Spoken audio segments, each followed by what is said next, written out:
For 120 years talking about mental health. Please welcome to the stage Isabel and Jan Lee from Hamilton Madison House. Make some noise!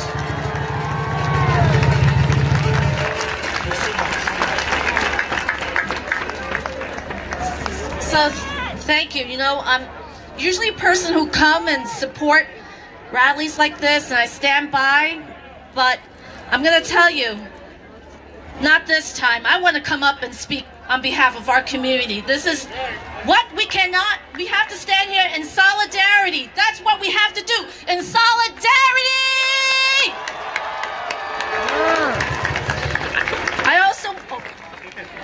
I also want to thank those essential workers because it's important.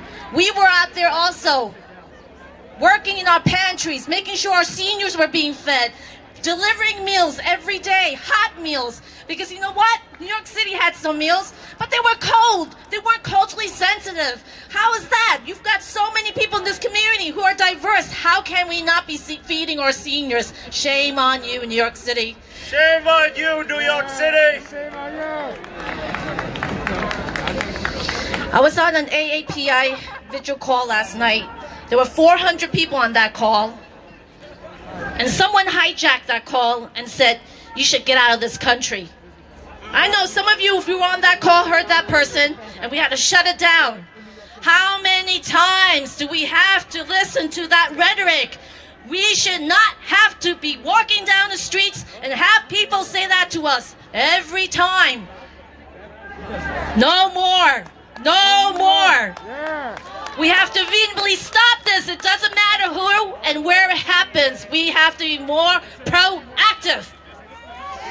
So let me introduce myself. I'm Isabel. I became a social worker because in the days, there weren't too many people who were Asian social workers.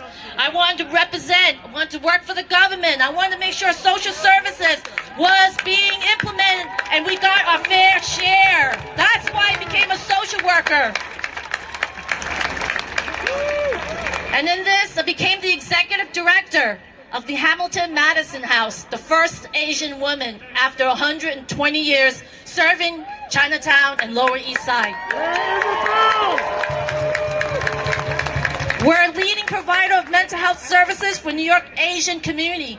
I know many of you may not know that because we're only a very small clinic funded, as what Yulene said to me, she was here.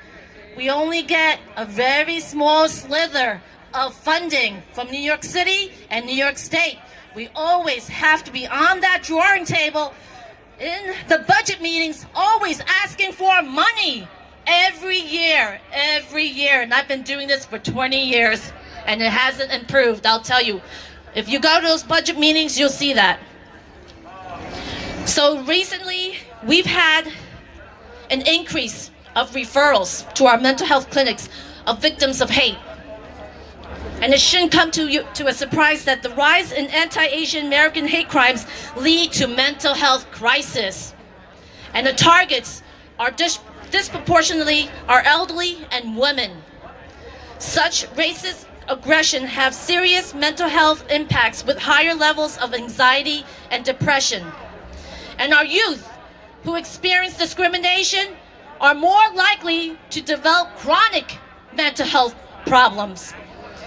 So I wanted to say that we want to make sure that our elected officials hear us. They have to know that and funders have to invest more in our communities, particularly in mental health services. So I'm going to say, talk to your children, your fathers, your mothers, your sisters, your brothers, and how to be safe, because you need to empower them. Give them the tools and skills to know how to safely report a hate crime.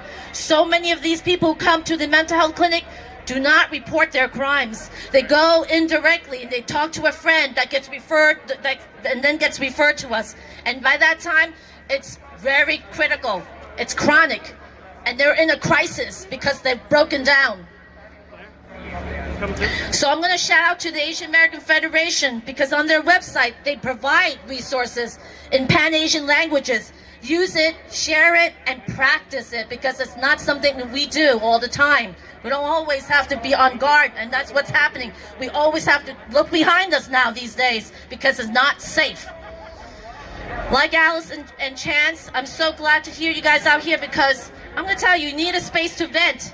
We all need spaces to vent, right? We need a space to vent. We need a space to vent. So pay attention to your elderly, listen to them, talk to them, because it's very hard. As Don spoke about that woman in Brooklyn. She didn't dare go home to tell her family about what happened to her after she was burned. She didn't want to. She didn't know how to. So it's so important. All of you here, you got to talk to them because they're afraid. They don't know where to turn. You got to listen to your children because they're confused about what's going on in this community. Confused. We don't want to. We want to help our communities here. So don't keep it hidden. So if you need to reach, we're here. Hamilton Madison House. If you need help in mental health clinic, refer your friends and family. Thank you. And I do want to introduce, Jan Lee, who's our board member of Hamilton Madison House. Thank you, and thank you all. Hamilton Madison House is here for this community in your language, in every Asian language. We have the only Japanese clinic on the East Coast of America, and what the fuck is wrong with that? We need more funding. We need more funding. We need more funding. And let me tell you, for everyone who's not from my community, I went to school in that building that burned down, second generation in that building. I'm a second generation board member, very proud to be supporting Hamilton Madison House. But let me tell you what the city is funding. They're building a jail as big as the Statue of Liberty right behind us. For all of you who don't know, the mayor wants to build a jail here. $8.5 billion.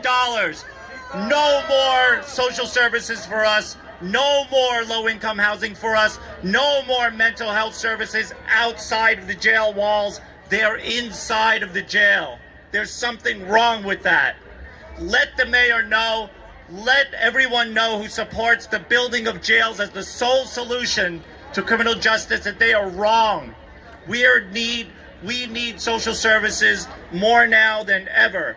And while they're budgeting to build this jail, they're cutting funding in social services all over the city, including Hamilton Madison House. We need Hamilton Madison House to survive, and we deeply, deeply appreciate this rally because everyone here is helping their own mental health by being here.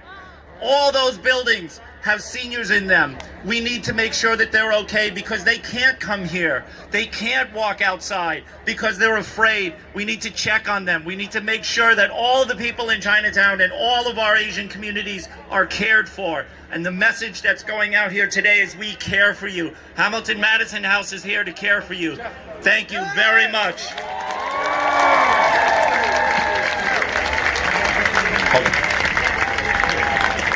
Stay on stage.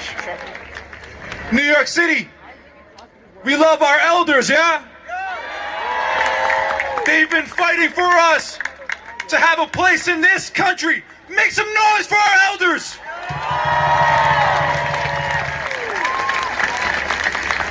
New York City, you guys know, but most people in other countries don't know. Our elders took care of us when our parents couldn't. It was our grandparents who raised us. We have respect and reverence to our elders in this community. Make some noise for our elders.